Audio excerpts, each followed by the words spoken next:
What is parallel line? If two or more than two lines are the same plane and perpendicular distance between them are equal, दो या दो से ज़्यादा line है और इनके बीच में, अगर इन दोनों के बीच में सेम प्लेन पे एक, यानी एक फ्लोर है जैसे उस पर है और एक वॉल है, वो दो डिफरेंट प्लेन है, तो ये एक सेम प्लेन है। तो इस प्लेन में अगर दो या दो से ज़्यादा लाइन है, two are more than line, जिनके बीच की परपेंडिकुलर डिस्टेंस अगर इक्वल है, मीन्स इसके बीच की डिस्टेंस हर जगह इक्वल है एवरीवेयर, तो ये दोनों लाइन एल और एम लाइन एक दूसरे के पैरेलल। और सेम प्लेन में अगर एम और एन लाइन है, इनके बीच की भी डिस्टेंस इक्वल है, तो ये और ये लाइन, ये इसके बीच की जो डिस्टेंस है, अगर इसके बीच की डिस्टेंस अगर इक्वल है, तो एल एम और एन लाइन एक दूसरे के पैरेलल लाइन कहलाए। ट्रांसवर्सल लाइन क्या होती है? दो लाइन को अगर कोई भी लाइन इंटरसेक्ट करती है किन्हीं दो पॉइंट पर, दो या दो से ज़्यादा पे भी करेगी, तो ये जो लाइन कहलाएगी, ये इस लाइन को हम ट्रांसवर्सल लाइन। इफ दो लाइन को कोई भी एक लाइन इंटरसेक्ट कर रही है दो या दो से ज़्यादा पॉइंट पर, तो ये दो पॉइंट पे इंटरसेक्ट कर रही है, तो ये ट्रांसवर्सल लाइन, तो this A B line is the transversal line. इसी तरीके से दो पैरेलल लाइन है, इनको इंटरसेक्ट कर रही है ए और बी पॉइंट पर, तो ये जो ए बी लाइन है ये इसकी ट्रांसवर्सल लाइन, तो A B is the transversal line of L M, और एल एम की A B transversal. Various type of angle क्या होते हैं? अब वेरियस दो लाइन है, टू लाइंस, ये पैरेलल एक दूसरे को, और इनको एक ट्रांसवर्सल लाइन इंटरसेक्ट कर रही है, और इनके बीच में ये एंगल 1 है, 2 है, 3, 4, इसी तरीके से 5, 6, 7 और 8 एंगल।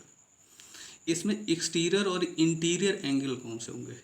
इसमें एक्सटीरियर एंगल जो लाइन के आउटसाइड हैं, ये एक्सटीरियर एंगल, और जो इनसाइड हैं वो एंगल इंटीरियर एंगल।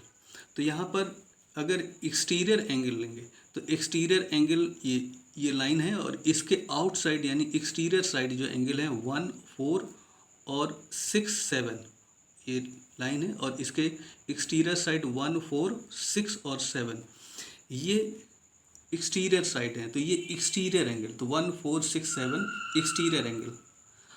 इसी तरीके से इंटीरियर, इसके इनसाइड एंगल है 2, 3, 5 एंड 8, 2, 5, या इसी को लिख सकते 2, 3, 5, 8, तो 2, 3, 5, 8 इंटीरियर एंगल होंगे। तो इस तरीके से इंटीरियर एंगल।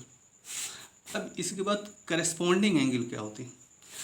दो लाइन पैरेलल हैं एक दूसरे के, और इनको कोई भी ट्रांसवर्सल लाइन पी और क्यू पॉइंट पर इंटरसेक्ट कर रही है। ए बी लाइन पैरेलल है, इनको इंटरसेक्ट कर रही लाइन पी और क्यू पॉइंट पर, ये ट्रांसवर्सल है। तो इसमें एंगल 1 और एंगल 5, एंगल 1 और 5 ये करस्पॉन्डिंग एंगल होंगे, 1 और 5 angle corresponding. Angle 2, angle 6, angle 2 और एंगल 6 ये करस्पॉन्डिंग एंगल होंगे। एंगल 4 और एंगल 8, ये 4 और 8 इतना एंगल है, ये करस्पॉन्डिंग एंगल। और एंगल 3, एंगल 7, एंगल 3, एंगल 7 ये एंगल करस्पॉन्डिंग एंगल कहलाएंगे। तो 1, 5, 2, 6, 3, 7 and 4, 8 are the corresponding angle. Alternate angle, alternate angle, ये लाइन पैरेलल है, इनको ट्रांसवर्सल लाइन इंटरसेक्ट कर रही है, 1, 2, 3, 4 ये एंगल है। इसी तरीके से 5, 6, 7, 8। इसमें से interior angle, interior alternate interior angle, तो इस एंगल के अल्टरनेट ये एंगल है, तो एंगल 3 और 5 इंटीरियर एंगल।